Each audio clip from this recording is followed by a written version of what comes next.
જય શ્રી કૃષ્ણ, જય માતાજી. સ્વાગત છે તમારું નવા બ્લોગમાં. આપણે જો અથાણા ટાણી આવી ગઈ છે ને અથાણા કરવાના છે હામટા, એટલા માટે થઈને આપણે રાજાપુરી કેરી લઈ આવ્યા છીએ.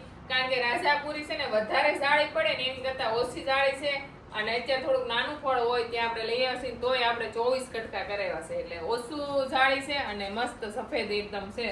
તો આપણે રાજાપુરી અથાણા ટાણું આવી ગયું એટલે હામટી બનાવવાની છે. એટલી આપણે છે ને કટકાની બનાવવાની છે, ને આમાં છે ને બધી આપણે નાની કટકી કરવાની છે. આ થોડીક આપણે મોટી કેરી લીધી છે, એનું કારણ એ છે કટકીમાં થોડીક મોટી કેરી હોય ને તો હાલે, અને કટકા કેરી કરવાનું અથાણું હોય એમાં થોડીક નાની કેરી હોય ને તો હાલે.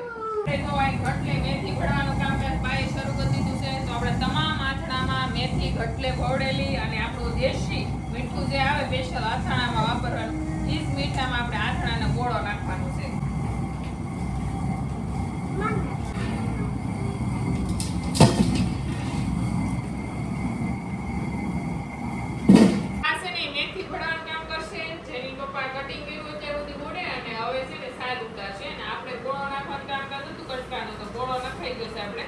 આમ તો ગોળો શીલામાં નાખવાનો, આપણે એટલો મોટો શીલો નથી એટલે આમાં નાખ્યો છે ગોળો.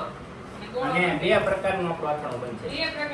એક બનશે ગોળ કેરી અને એક બનશે ખાલી અથાણું કેરીનું. આપણે જે ગોળ વગેરે, હા ખાટું અથાણું ગોળ વગેરે.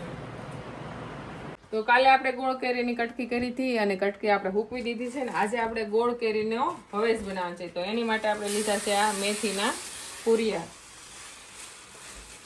પછી આ છે આપણે રાઈના કુરિયા, કે જે આપણે મેથી કરતા અડધા જ લીધા છે. પછી આ છે ને આપણે મેથી પાવડર છે, આપણે ઘરે મેથી દળેલી છે ને એનો પાવડર છે. આ છે આપણે ધાણા. તો ધાણા અત્યારે આપણે અડધા જ નાખશું, અડધા થોડાક ઉપર નાખશું જેથી કરીને ધાણાનો સ્વાદ જળવાઈ રહે એટલા માટે. અને આ છે ને વઘાર કરવાના આખા ધાણા, એટલે આમાં આપણે તેલ નાખશું એટલે આનો વઘાર થઈ જાય. અને આ લવિંગ અને તજ, અને આ છે કાળા તીખા. તો આ છે ને આપણે આખા મરચાં નાખી દઈ, અને આ બધું વઘાર જ થાય, પણ આપણે હિંગ છે ને તેલમાં નાખશું.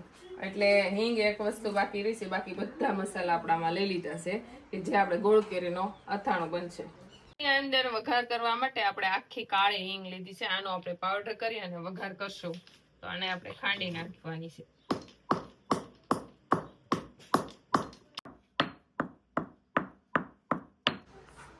તેલ આપણું ફૂલ ગરમ થઈ ગયું છે ને હવે આપી દઈએ તેલનો વઘાર.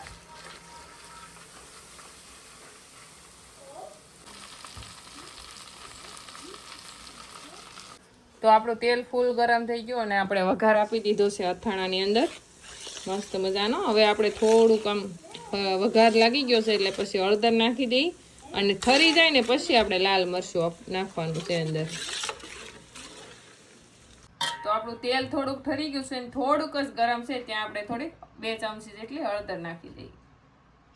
તો આપણે ગઈકાલે કટકી કરી હતી, આખી રાત આપણે રેવા દીધી હતી નિમક અને હળદરમાં, અને અત્યારે જો સવાર દિવસની આપણે વેલા કાઢી અને હૂકવી દીધી હતી તો મસ્ત હુકાઈ ગઈ છે. જરાય આપણે પાણીનો ભાગ રહ્યો નથી અંદર, અને હુકાઈ ગઈ છે મસ્ત કટકી. અને અહીંયા જો આપણે હવેશ કરી નાખ્યો છે મસાલો. અહીંયા આપણે ગોળ લીધો છે અને આપણે એટલી ખાંગડા હાકર લીધી છે કે જે આપણે મિક્સરે દળી નાખી છે.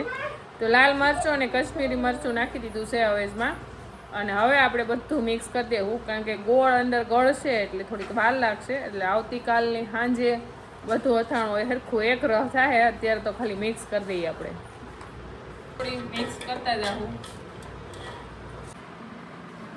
તો આપણે આ બધું ગોળ મિક્સ કરી દઈએ આની અંદર, અને આ ગોળ ગળતા થોડીક વાર લાગશે. ઓગળી તો જશે 24 કલાકની અંદર, પણ ખાવાને જો આથણમાં ગોળ કરીને ખાવું હોય ને તો 3-4 દિવસ પછી ગળી જાય ને હાવ ગોળ અંદર મિક્સ થઈ જાય ને પછી ખાવાની મજા આવે.